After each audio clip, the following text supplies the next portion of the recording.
নমস্কার, আশা করছি আপনারা সকলে ভালো আছেন। আপনাদের সকলকে স্বাগত জানাই আমার বঙ্গের রান্নাঘরে। আপনারা আমার বঙ্গের রান্নাঘরে সাবস্ক্রাইব করে দেবেন। আজকে আমি নিয়ে এসেছি চটপটা ডিমের কারি। একটা পাত্রে ডিমগুলি নিয়ে নিলাম, নুন দিয়ে গ্যাসের মধ্যে সেদ্ধ বসালাম। সেদ্ধ বসাবার পর ডিমগুলো ছাড়িয়ে নেওয়া হলো। তারপর কড়াইয়ে তেল দিয়ে নুন হলুদ দিয়ে ডিমগুলো ফ্রাই করলাম। হালকা যেই ফ্রাই হয়ে যাবে ওদিকে পেঁয়াজ রসুন আদা টমেটো রেডি করে পেস্টটাকে একটা পাত্রে তুলে রাখলাম। তারপর ওই তেলেই পেঁয়াজ রসুন আদা টমেটো দিয়ে নাড়াচাড়া করলাম।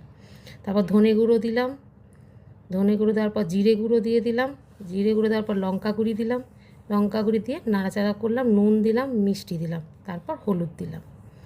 হলুদ দেওয়ার পর হলুদ দিয়ে ওটাকে আমি নাড়াচাড়া করে নিলাম। একটু নাড়াচাড়া করে নিয়ে যেই দেখবেন আপনারা তেলটা একটু ওপরে ওপরে এসে গেছে তখন আপনারা গরম মশলা বাড়ির বানানো দেবেন। তারপর ডিমগুলো যেগুলো কষা আছে সেগুলো দিয়ে মশলাটা দিয়ে মাখিয়ে নেবেন। তারপর বাটি ধোয়া জলটা দেবেন যাতে রান্নার আলাদা টেস্ট আনে, মাত্রা আনে।